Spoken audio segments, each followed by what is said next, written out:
Bonjour, dans le cadre d'un projet en électronique, nous avons choisi de concevoir un système fonctionnant sur la plateforme Arduino. Nous avons opté pour la réalisation d'un puissance 4. Nous allons maintenant vous présenter notre projet. Le but du projet a été de créer un puissance 4 électronique de voyage, dont l'affichage s'effectue sur une matrice de LED 8-8 bicolore. Les fonctions permettant de jouer au puissance 4 sont gérées par l'Arduino. C'est également ce dernier qui gère tous les composants que nous avons dû utiliser pour arriver à réaliser cette maquette. Nous allons maintenant vous la présenter.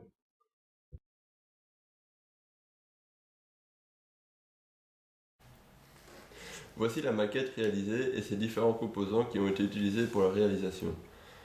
Nous avons choisi les boutons poussoirs pour l'interaction entre le puissance 4 et les joueurs. Ils sont au nombre de 4. Il y a le bouton Reset,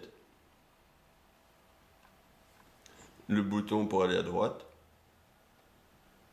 celui pour aller à gauche et le bouton pour valider le choix de la colonne. L'afficheur 7 segments affiche le joueur et cette LED s'allume lorsqu'il y a un problème, c'est-à-dire lorsque l'on choisit une colonne qui n'existe pas ou que l'on veut mettre un pion dans une colonne déjà remplie. La matrice de LED est contrôlée par un multiplexeur qui communique en IKRC avec l'Arduino. La matrice a été choisie pour être l'interface visuelle du puissance 4.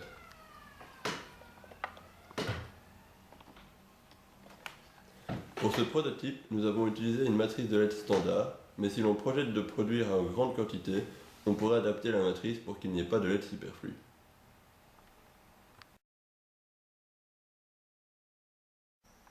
Nous allons passer maintenant à l'illustration du fonctionnement de la maquette.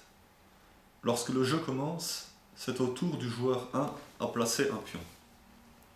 Une fois qu'un pion a été placé par ce premier joueur, c'est au tour du second joueur, comme on peut le voir sur l'afficheur 7 segments, et ainsi de suite. Pour se déplacer à droite, les joueurs appuient sur le bouton droite. Pour aller à gauche, on appuie logiquement sur le bouton gauche. Une fois la colonne choisie par le joueur concerné, ce dernier appuie sur le bouton OK pour valider sa position et laisser le jeu à l'autre joueur. Lorsqu'un joueur veut se déplacer à gauche, quand il est dans la dernière colonne de gauche, la LED s'allume pour indiquer qu'il y a un problème. Et inversement pour la droite.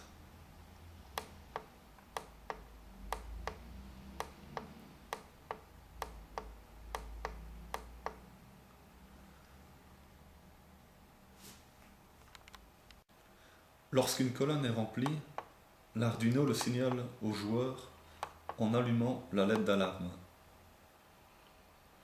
À tout moment, les joueurs peuvent utiliser le bouton Reset pour réinitialiser la matrice.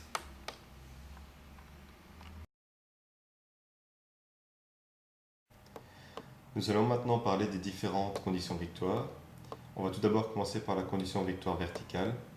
L'un des joueurs est victorieux lorsque 4 ou plus de ses pions sont alignés.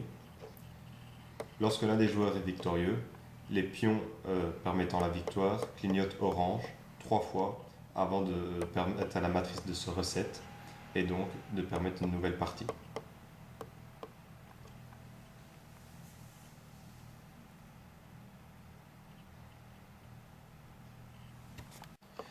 Nous allons maintenant vous montrer les conditions victoire en oblique. Il y a deux obliques possibles, de bas gauche en haut à droite ou de haut gauche en bas à droite. On va tout d'abord commencer par la victoire bas gauche jusqu'en haut à droite.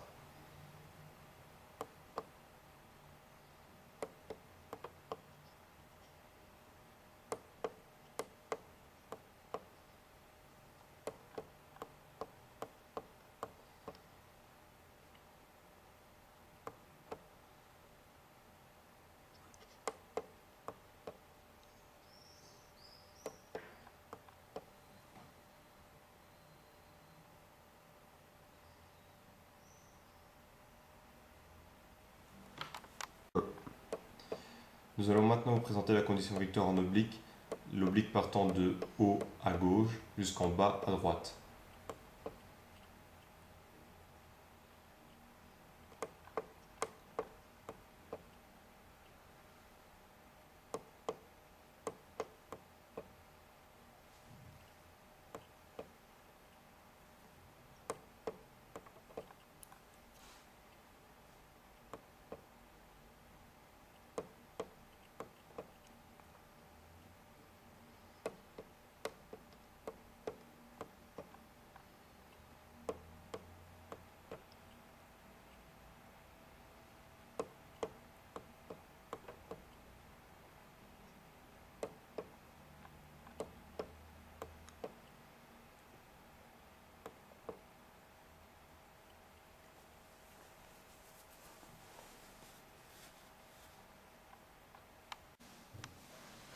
va maintenant vous présenter les conditions victoire horizontales.